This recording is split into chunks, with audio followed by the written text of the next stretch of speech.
예, 이렇게 오늘 이렇게 공청회에 와주신 분들께 정말 감사드리고 저희 당이 특히 이런 산업의 진흥에 있어가지고 많은 관심을 가지고 있기 때문에 더더욱 뜻깊은 이런 공청회가 될 것이다 이렇게 생각합니다. 방금 저희 대통령 후보께서 이 메타버스에 대한 산업 진흥에 대해서 새 정부를 만약 담임하게 된다면은 굉장한 노력을 하겠다는 취지로 말씀하셨습니다. 그런데 이번 선거를 준비하는 과정 중에서 사실 민주당도 비슷한 제안을 많이 받았겠지만은 저희 국민의힘도 메타버스로 뭔가를 구축하자라는 이야기를 굉장히 많이 들었습니다. 그런데 정말 솔직하게 말씀드리면은 제 선에서 잘랐습니다. 예, 그건 왜냐하면 아직까지 이 플랫폼으로서의 메타버스라는 것이 표준화되지 않았다는 문제가 있기 때문일 거도 합니다. 지금 당장 각 업체에서 여러 제안을 했지만은 그 중에 과연 그러면은 어떤 플랫폼이 대세가 될 것인가, 어떤 플랫폼 위에 창작자들이 이제 플랫폼 걱정 없이 자신들의 창의성을 얹을 수 있을 것인가에 대한 고민이 아직까지는 해동하기 좀 어려운 환경이었던 건 맞습니다. 그렇기 때문에 앞으로 이번에 문재인 정부에서도 뉴딜 정책, 디지털 뉴딜 하겠다고 하면서 이제 예산 편성하러 나오는 것 중에 보면은 플랫폼과 콘텐츠에 대해서 공익 투자하겠다는 계획이 들어 있습니다.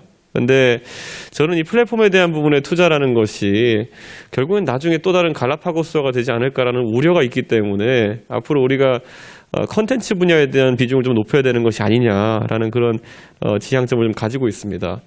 저희가 사실 동영상 플랫폼이 처음에 활성화될 때도 뭐 유튜브, 비메오 뭐 이런 해외 플랫폼부터 해서 한국에도 보면은 뭐 판도라 TV부터 해서 정말 많은 카카오 TV 이런 플랫폼도 있었지만은 최근에는 조회수의 대부분이 유튜브 플랫폼으로 단일화되면서 창작자들의 참여가 많이 늘어난 그런 상황입니다.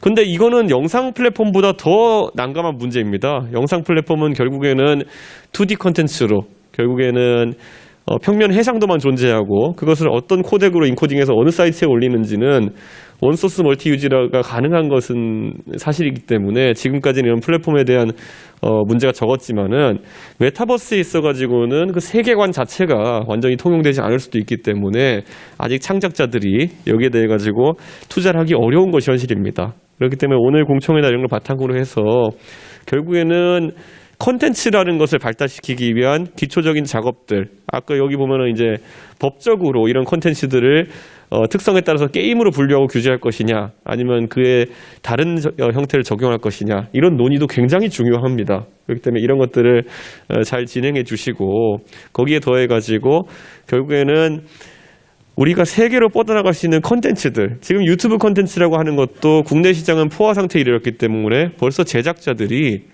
컨텐츠가 최소 동남아 시장에는 먹힐 수 있는 형태로 번역이라든지 컨텐츠 구성 등을 가져가는 형태로 자체적으로 진화를 하고 있습니다. 저는 이 메타버스 플랫폼이라는 것도 당연히 그런 쪽으로 해외 진출이나 그 통용이 가능한 형태로 컨텐츠 산업이 발달할 수 있도록 적절한 진흥을 하는 것이 중요할 것이다, 이런 생각을 합니다. 사실 뭐 반쯤 우스갯소리지만은 우리나라는 이 메타버스의 동작과 운영에 대해 가지고는 상당한 경험을 가지고 있는 나라일지도 모르겠습니다. 벌써 한 20년도 더 되었죠. 게임 플랫폼상에서 우리는 많은 것을 할 수 있다는 것을 이미 경험한 나라입니다. 예.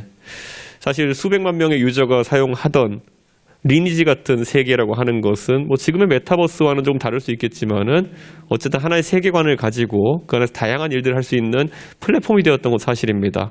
물론 독점적 플랫폼이기 때문에 뭔가 새로운 창의성을 바탕으로 뭔가 구축하는 건 어려웠겠지만은 여러 가지 사회적 활동이 이루어질 수 있다는 것을 그 게임 안에서도 확인했던 것이고, 저는 그런 경험을 바탕으로 저희 컨텐츠 진흥이 다른 나라보다 더 빠르게 진행될 수 있다, 이런 확신을 가지고 있습니다. 그렇기 때문에 그 창의성이 돋보일 수 있도록, 그리고 우리 정치인들은 혹시라도 비합리적인, 특히 게임만 끼면은 강해지는 규제, 이런 것들이 메타버스의 여러 가지 사업적 가능성이나 아니면 컨텐츠 기획적 가능성을 제약하지 않도록 최대한 진행할 수 있도록 우리 존경하는 김승수 의원님을 비롯해서 우리 정책을 담당하는 원내 의원님들께서 꼭 노력해 주셨으면 하는 그런 생각을 갖고 있습니다.